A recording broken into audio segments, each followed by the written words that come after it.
ಇದೀಗ ಬರ್ತಿರುವಂತಹ breaking news. ರಾಜ್ಯ ರಾಜಕಾರಣದಲ್ಲಿ ಈಗ ವಿಷ ರಾಜಕೀಯ ಶುರುವಾಗ್ತಾ ಇದೆ. ಪ್ರೀತಮ್ ಗೌಡ ಅಸ್ತ್ರಕ್ಕೆ ಪರ್ಯಾಯವಾಗಿ ಬಿಜೆಪಿಯಿಂದ ಪರಮಾಸ್ತ್ರ ಪ್ರಯೋಗ.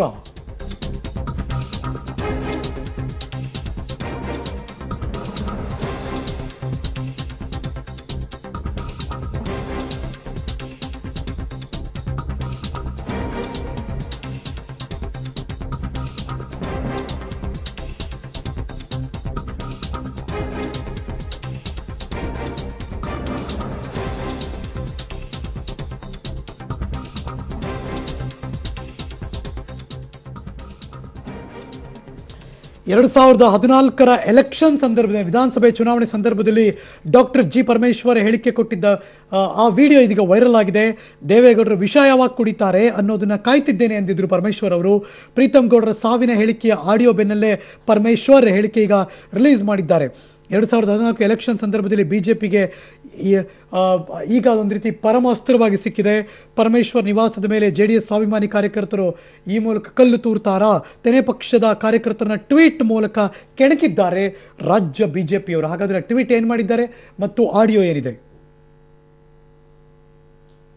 ಕರ್ನಾಟಕದಲ್ಲಿ ಜನತಾದಳ ಅಧಿಕಾರಕ್ಕೆ ಬರುತ್ತೆ, ನಾವೇ ಅಧಿಕಾರಕ್ಕೆ ಬರ್ತೇವೆ, ಒಂದು ವೇಳೆ ಬರದೇ ಇದ್ರೆ ವಿಷ ತಗೊಂಡು ಸಾಯ್ತೀನಿ ಅಂತಕ್ಕಂಥ ಸ್ಟೇಟ್ಮೆಂಟ್ ಕೊಟ್ಟಿದ್ವಿ.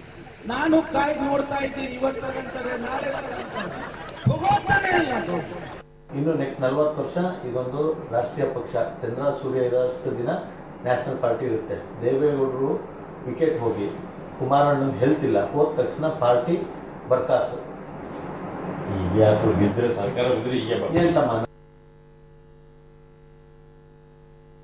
ಕರ್ನಾಟಕದಲ್ಲಿ ಜನತಾದಳ ಅಧಿಕಾರಕ್ಕೆ ಬರುತ್ತೆ, ನಾವೇ ಅಧಿಕಾರಕ್ಕೆ ಬರ್ತೇವೆ, ಒಂದು ವೇಳೆ ಬರದೇ ಇದ್ರೆ ವಿಷ ತಗೊಂಡು ಸಾಯ್ತೀನಿ ಅಂತಕ್ಕಂಥ ಸ್ಟೇಟ್ಮೆಂಟ್ ಕೊಟ್ಟಿದ್ವಿ. ನಾನು ಕಾಯ್ದು ನೋಡ್ತಾ ಇದ್ದೀನಿ, ಇವತ್ತಂತಾರೆ ನಾಳೆ ತಗೋತಾನೆ ಇಲ್ಲ. ಇನ್ನು ನೆಕ್ಸ್ಟ್ 40 ವರ್ಷ ಇದೊಂದು ರಾಷ್ಟ್ರೀಯ ಪಕ್ಷ, ಚಂದ್ರ ಸೂರ್ಯ ಇರೋಷ್ಟು ದಿನ ನ್ಯಾಷನಲ್ ಪಾರ್ಟಿ ಇರುತ್ತೆ. ದೇವೇಗೌಡರು ವಿಕೆಟ್ ಹೋಗಿ ಕುಮಾರಣ್ಣನ ಹೆಲ್ತ್ ಇಲ್ಲ, ಹೋದ ತಕ್ಷಣ ಪಾರ್ಟಿ ಬರ್ಕಾಸು. ಕರ್ನಾಟಕದಲ್ಲಿ ಜನತಾದಳ ಅಧಿಕಾರಕ್ಕೆ ಬರುತ್ತೆ, ನಾವೇ ಅಧಿಕಾರಕ್ಕೆ ಬರ್ತೇವೆ, ಒಂದು ವೇಳೆ ಬರದೇ ಇದ್ರೆ ವಿಷ ತಗೊಂಡು ಸಾಯ್ತೀನಿ ಅಂತಕ್ಕಂಥ ಸ್ಟೇಟ್ಮೆಂಟ್ ಕೊಟ್ಟಿದ್ವಿ. ನಾನು ಕಾಯ್ದು ನೋಡ್ತಾ ಇದ್ದೀನಿ, ಇವತ್ತಂತಾರೆ ನಾಳೆ ತಗೋತಾನೆ ಇಲ್ಲ. ಇನ್ನು ನೆಕ್ಸ್ಟ್ 40 ವರ್ಷ ಇದೊಂದು ರಾಷ್ಟ್ರೀಯ ಪಕ್ಷ, ಚಂದ್ರ ಸೂರ್ಯ ಇರೋಷ್ಟು ದಿನ ನ್ಯಾಷನಲ್ ಪಾರ್ಟಿ ಇರುತ್ತೆ. ದೇವೇಗೌಡರು ವಿಕೆಟ್ ಹೋಗಿ ಕುಮಾರಣ್ಣನ ಹೆಲ್ತ್ ಇಲ್ಲ, ಹೋದ ತಕ್ಷಣ ಪಾರ್ಟಿ ಬರ್ಕಾಸು.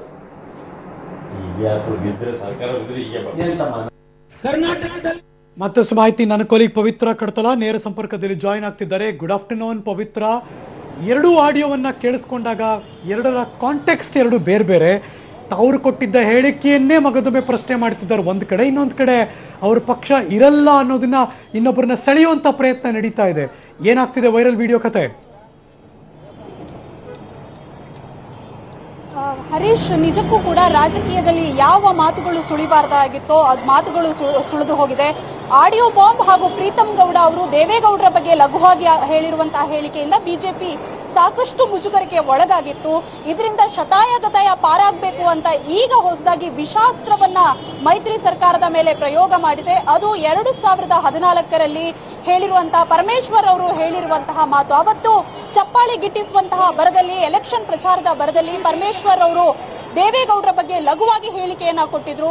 JDS ಅಧಿಕಾರಕ್ಕೆ ಬರದೇ ಇದ್ರೆ ನಾನು ವಿಷ ಕುಡಿತೀನಿ ಅಂತ ಹೇಳಿದ್ದಾರೆ. ನಾನೂ ಕಾಯ್ತಾ ಇದ್ದೀನಿ ಅವರು ಯಾವತ್ತು ವಿಷ ಕುಡಿತಾರೆ ಅನ್ನುವಂತಹ ಮಾತನ್ನ ಹೇಳಿದ್ರು. ಆಗ ಅದು ಬಹುದೊಡ್ಡ ಚರ್ಚೆಗೆ ಗ್ರಾಸವಾಗಿತ್ತು.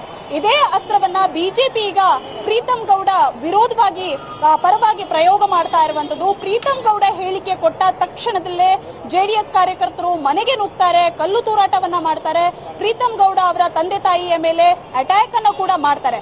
ಹಾಗಿದ್ರೆ ಈಗ ಪರಮೇಶ್ವರ್ ಅವರ ಹೇಳಿಕೆಯ ವಿರುದ್ಧ ಏನ್ ಮಾಡ್ತಾರೆ ಇವರು?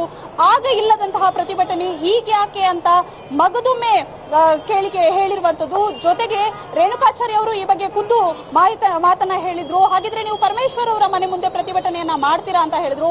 ಈಗ ಸಾಮಾಜಿಕ ಜಾಲತಾಣಗಳಲ್ಲೂ ಕೂಡ ಈ ವಿಷಾಸ್ತ್ರವನ್ನ ಪ್ರಯೋಗ ಮಾಡ್ತಾ ಇದೆ.